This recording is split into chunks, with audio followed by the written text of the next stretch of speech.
Do you ever wonder why you're doing what you do in life? Do you wish that you could be really happy and passionate about what you do? Or maybe you already are and you want to expand in a different direction. Hi, I'm Barbara Ann, host of What the Why?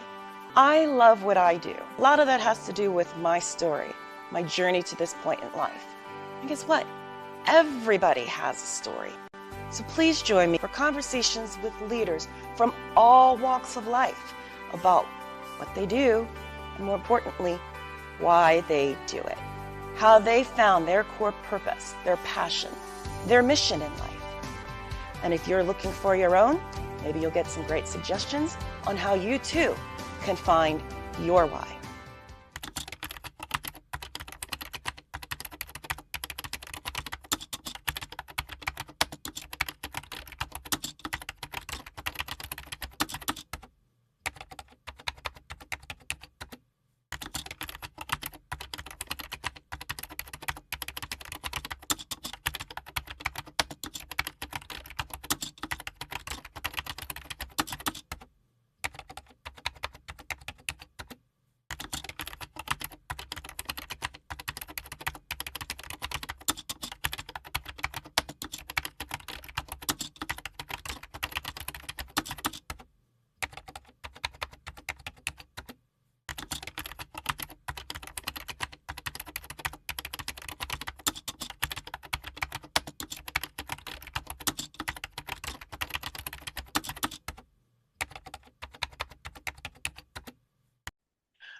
Welcome back, everyone, to another episode of What the Why with Barbara Ann. If you haven't seen us before, our show features conversations with diverse leaders from all walks of life about why they do what they do and how they figured out this was their purpose, whether it's for the rest of their lives or for their now.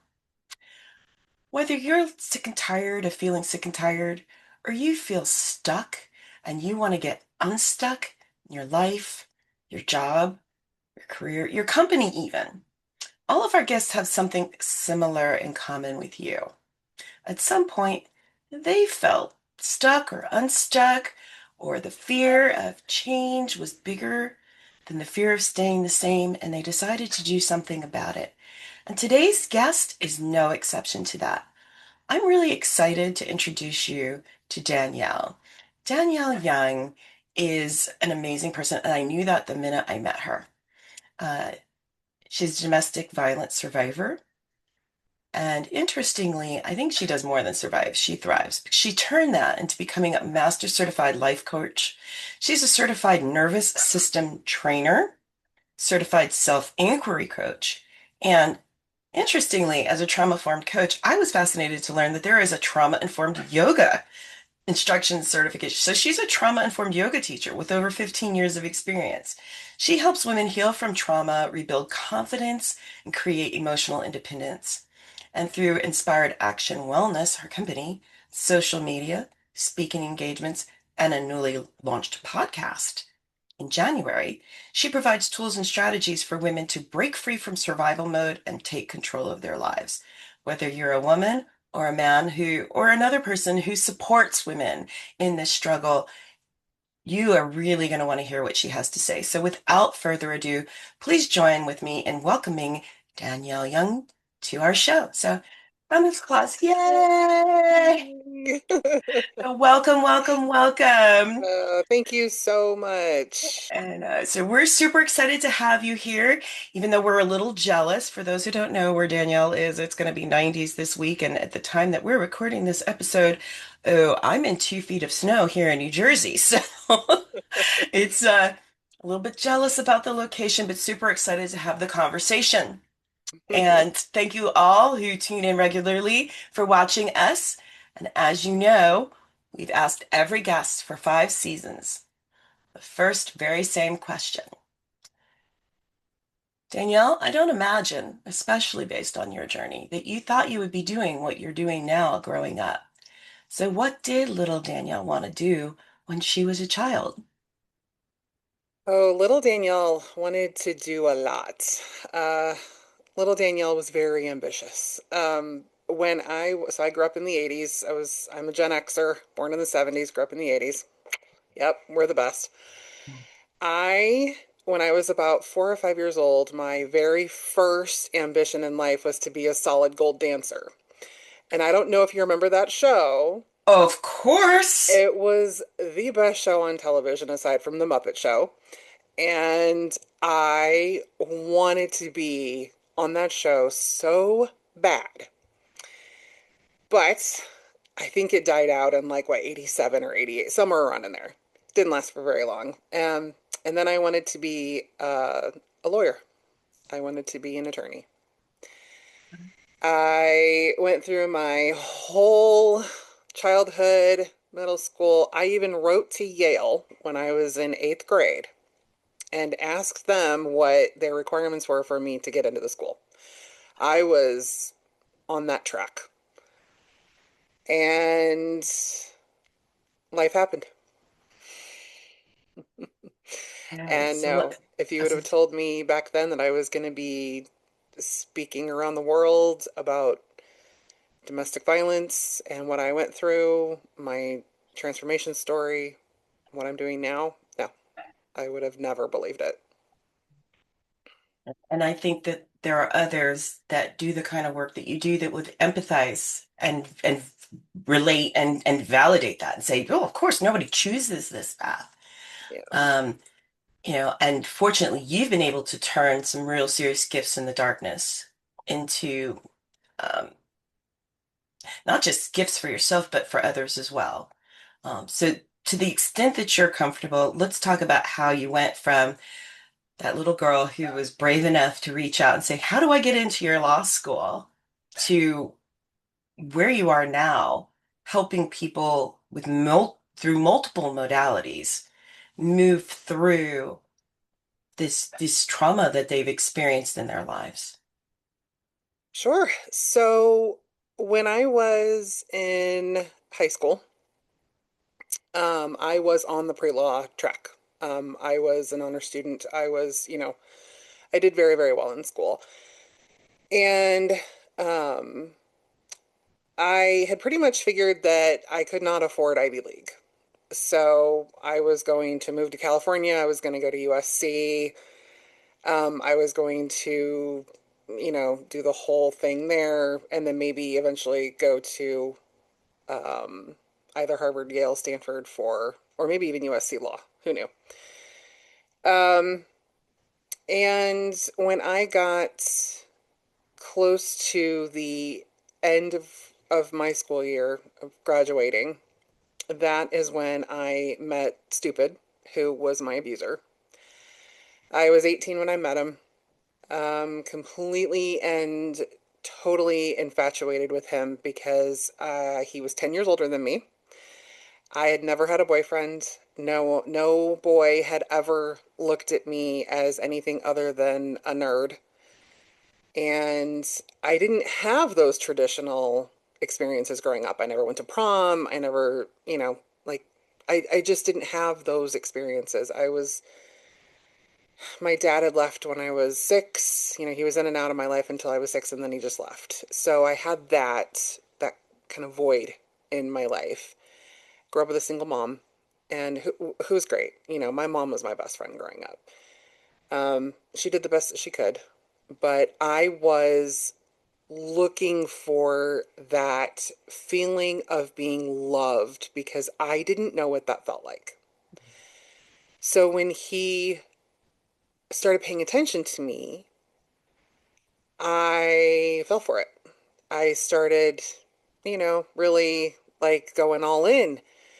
And unfortunately, I did not have the money to move to California. And I didn't have the money to go to school. And I was devastated. So I ended up um, really self destructing. And I got involved with him. And that's, went through the abuse. And that lasted for, gosh, how long was I in that relationship? Almost 3 years. Oh, wow. Okay.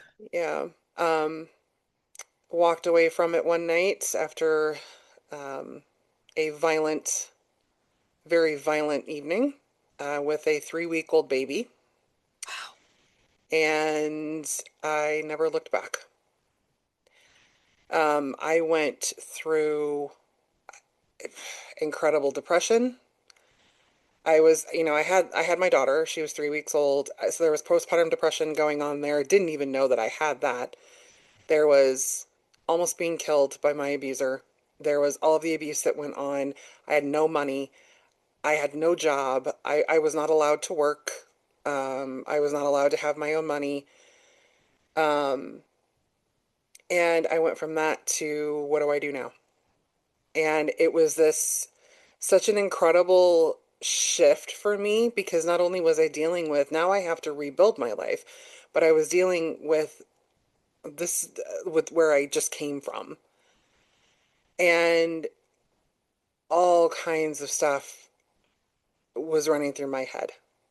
What do I do? Where do I go? I eventually got a job, um, and I just started rebuilding. And one of my coworkers had mentioned yoga, and she said, have you ever done yoga? And I'm from a little small town in northern Indiana. No, I never heard of yoga. Like, what was this? I mean, we had diners and big box stores, and that was about it. Mhm. And she gave me a VHS tape, and I brought it home. And I was so scared. I was so scared to watch this video because I thought, I don't know what this is. I mean, I'd heard of yoga, but I'm like, I can't contort myself into different positions. That's just not, Mhm. you know. Mhm. And so I put in the tape and I thought, I'm just going to watch this. And I just watched it and I thought, okay, this doesn't look hard. I might be able to do this. So the next night I came home from work, put my daughter to bed, and I started doing yoga. I didn't even have a yoga mat. I just was there on the rug in my apartment and I was just following along with the tape. And I remember sitting there in the middle of my floor and just had this epiphany, had this realization that this was the first time in a really, really long time that I was actually able to breathe. Something as simple and I mean, I could take a deep breath and I could feel that in my body. And I started bawling. And I just thought, what is happening to me? Why did this happen to me? I'm never going to find anybody else. No one is ever going to want me again. I'm broken. I have this baby girl who is my world. I love her so much. And I have my family. And my friend circle was very, very small. And I just thought, I don't know what I'm doing, but I know that when I'm doing this, I feel okay. And I just continuously did the yoga. And that really helped reset my nervous system. And that eventually led into getting certified years later. I got my yoga teacher training certificate. I did end up finishing college. I graduated with my first bachelor's degree. Yeah, that was a major accomplishment. It's huge. Yeah, I met my now husband. Um, we moved to Arizona, and I was going to go to ASU for law school, and I ended up getting really, really sick and had to take a leave, and they Mm. couldn't hold my spot. So I decided yoga worked before. I'm gonna keep doing yoga. I'm here in Arizona. Yoga's big out here. I'm just gonna keep doing that. Mhm. Yes. And eventually that led me to the school where I got my teacher training certificate. They do teach trauma informed yoga. And I became a yoga teacher. Wow. Then yeah, I had a friend tell me you'd make an incredible life coach. So I got my master certification in life coaching. Um, I decided to take on somatics because I know now that trauma lives in the body, not in the, Mm-hmm. not in the brain. So I got certified in somatics, and I'm gonna keep working on those certifications. I knew that when I graduated from yoga teacher training that I wanted to share this. I just didn't know how.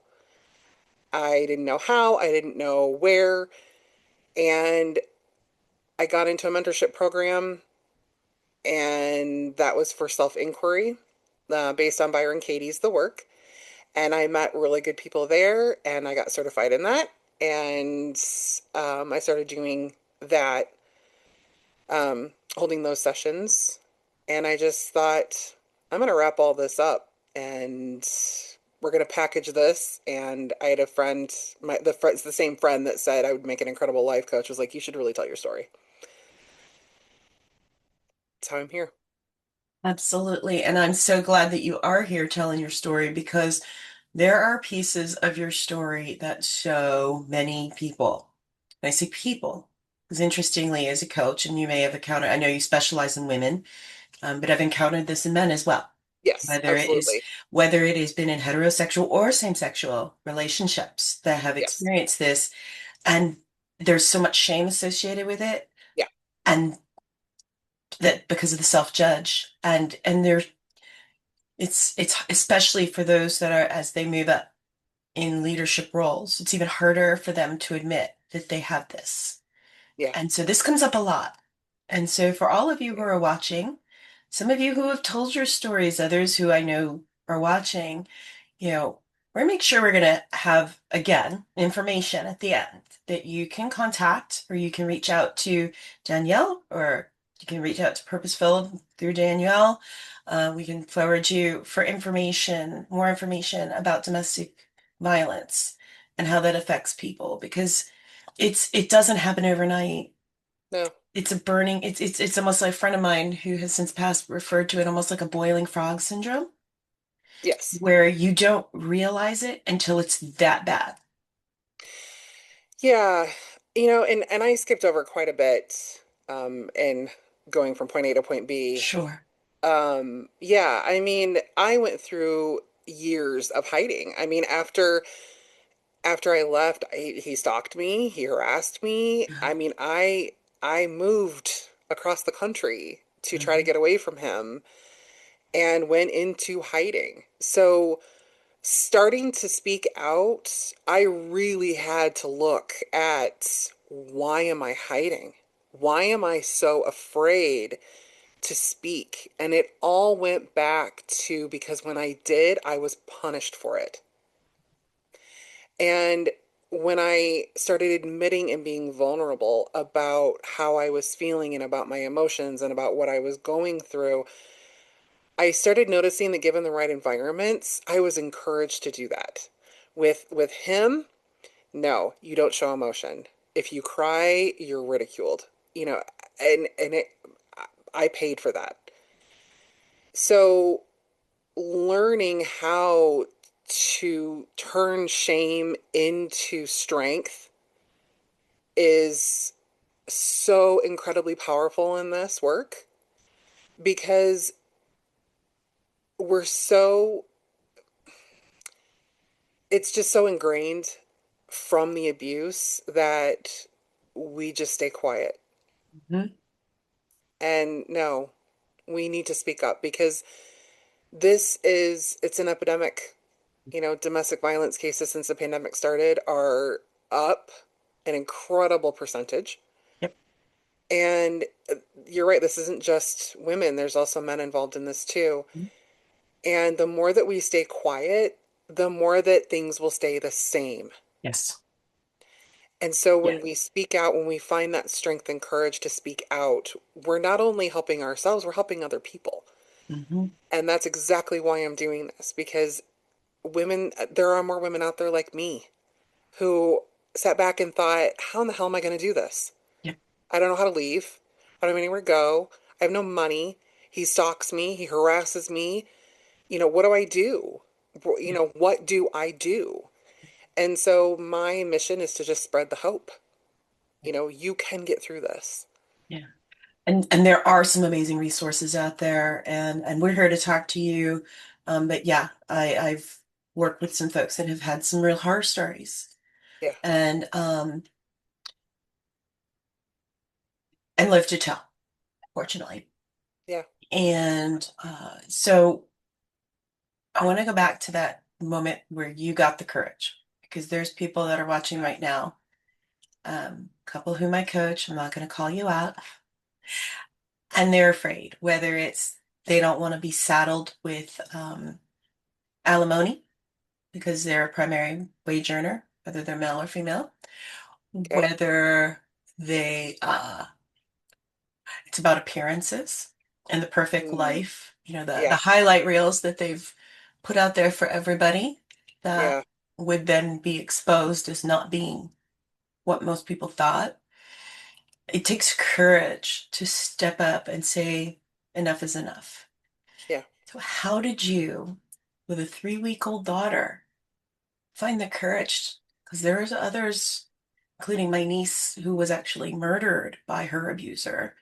Oh, Um, how do you find the courage to walk out that door and save yourself and your baby? yeah. For me, the night that he tried to kill me, that was it. Mm, I I started planning my quote unquote escape months before this, months before I even had my daughter. I knew I was going to leave, I just didn't know how or when. okay. And I started planning, and it my mom and my family knew that something wasn't right, but they didn't know the extent of what was going on. And I just finally had to sit down with my mom and I just said, okay, this is what's going on. I know that I need to leave. And she basically said, if you need to leave, you come home. And a lot of people, and I understand, don't have that. Thankfully, thankfully I did. Um, so I knew that night when when we got into it that that was the night that I was never going to turn back. Because it wasn't just me at that point, it was my daughter. And my daughter got caught up in the crossfire of that night and almost was severely injured. So I knew it was a point of no return. And I had tried to leave about 7 times before this. And I just kept coming back because that pull, things aren't going to get any better for me. They're always going to be this. And I want the world to see that I am happy and that I'm in this fulfilling relationship. And I was dying inside, but it was all about what I wanted everyone else to see because I had never had that before. And I unfortunately wanted to experience that. So I basically self sacrificed to have that. And when I left, I knew that I could never go back. And thankfully, I had support. Um, and it took me a really, really long time to wrap my head around the fact that what happened happened. And I imagine it was a lot of reflection and work as well, Oh, for sure. which clearly informed Yeah. your path forward, right? Yeah. So turning pain to purpose, you Yeah. ultimately, I mean, your resume of certifications speaks to that. Yeah. Um, and how has, it's interesting as a coach who also does trauma-informed approaches. Um, there's an element of that that also continues the healing, Mm, right? And because as we all know, trauma itself is a response to an event, not the actual event. And so, right. um, how did you, like, you kind of laid out the path for the different certifications that you could have stopped with Master Certified Life Coach. Um, Also, recovering wanted to be an attorney person, so I can empathize with that. But the forever learner, and you said, no, there's more. So, Yeah. what prompted you to keep going?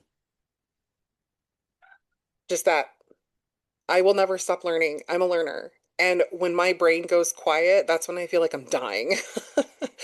I'm the girl that reads 7 books at once. I have my emotional stack of support books. I mean, I love to learn, and I never teach what I haven't gone through myself. Okay. So traditional talk therapy absolutely did nothing for me.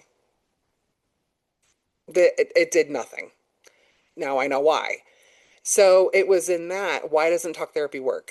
And it was deep dive into, okay, let's go here, let's go down this avenue. And then it just kind of snowballs from there.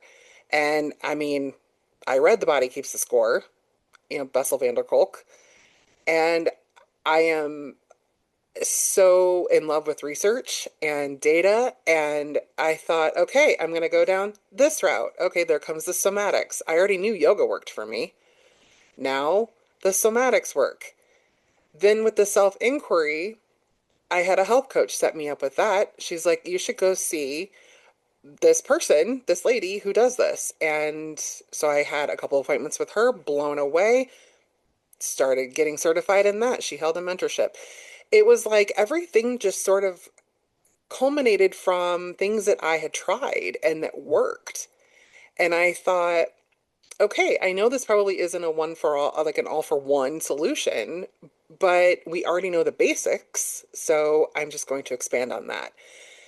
And I'm so interested in helping people that I will go out and learn whatever I possibly can to make that happen.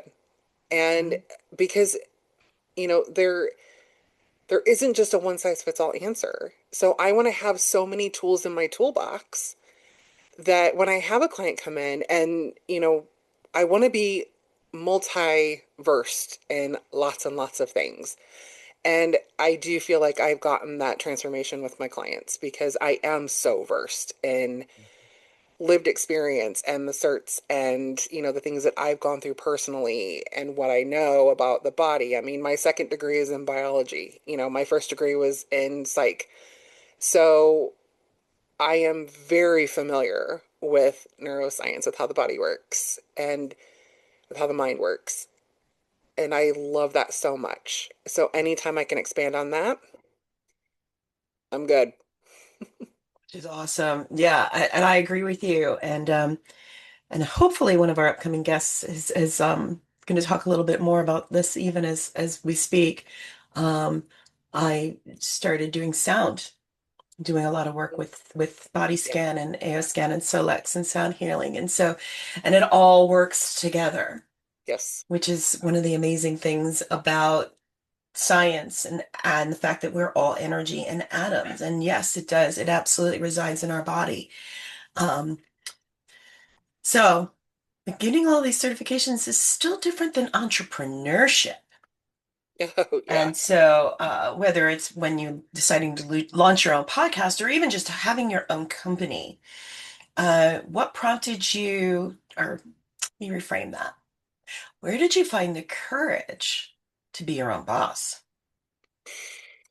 Oh, that started. So I went to massage therapy school years ago and became a massage therapist. And that was when I started my first company. Um, I, well, before that, I was a real estate agent, and that was technically my first venture into entrepreneurship. But really, the massage company was like doing the LLC and all that jazz. Hmm. Um, and I think I just discovered that I really don't like working for people. And you're not I, the only entrepreneur who said yeah, that. I like calling the shots. I like having that control Mhm. over what I do and what I can do with it. I don't, that's kind of why I didn't go down the psychology path, Mm. because I knew that I would be bound by certain standards and I wouldn't be able to do what I do. Yes. And now I know that what I do works better than what those other standards teach you. So I wanted that freedom. And I'm also a Scorpio, so I am very much like, I don't like authority. I don't like anybody telling me what to do. My mom will back this up. And I just thought this is the best way forward for me. That way I can build what I know will work for someone. I can write the book. I can write the courses. I can speak. I can, do all of the things and change what works and what doesn't work. I have freedom. It was all about freedom, which was the reason I left my ex. And believe it or not, we are almost at time. So, I guess to kind of wrap it up, um, what advice would you offer to somebody who's watching right now, who is still on that boundary line of the fear of change is still stronger than the fear of staying the same, and what's possible if they find a way to move past that? My first question to them would be, you know, where truly is the fear? When you really get quiet with yourself, what is it that is at the heart of the fear? For most of us, it's it's an external source. And my response to that is external sources change. You are all you have at the end of the day. Do you want to be right or do you want to be happy? Do you want to look pristine to the outside world or do you want to be free? Do you want to live knowing that you're not living up to your full potential and that you could be someone so much better than you are now? Because I promise you, there is light at the end of the tunnel. There is life on the other side. It is very, very hard to see it when you're in it, but it's that trust in yourself that you have because the external validation changes. So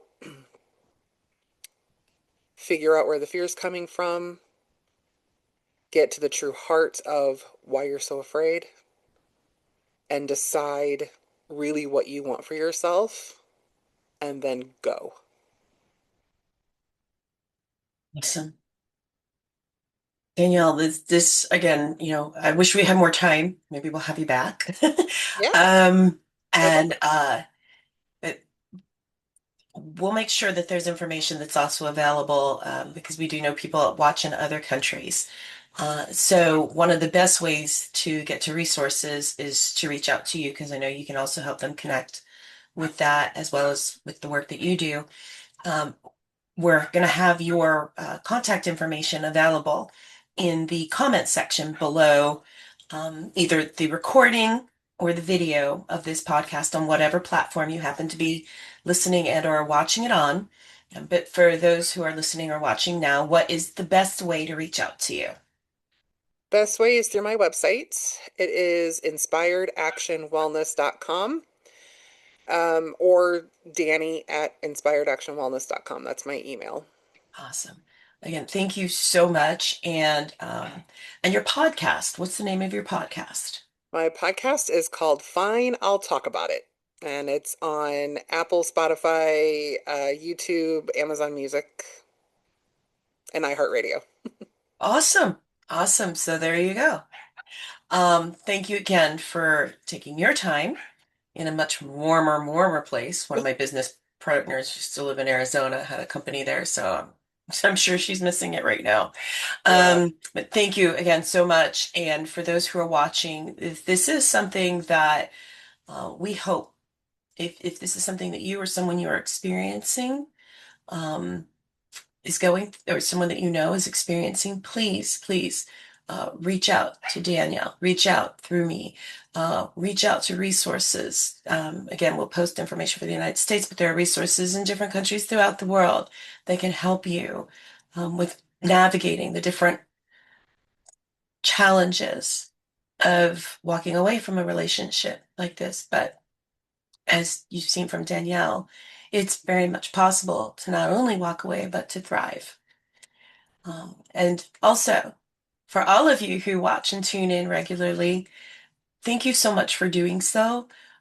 There are so many viewing options and listening options these days, including Danielle's podcast. So we don't take it lightly that you invest your time with us, and we would really appreciate it if you would share it with others who would also benefit from this information.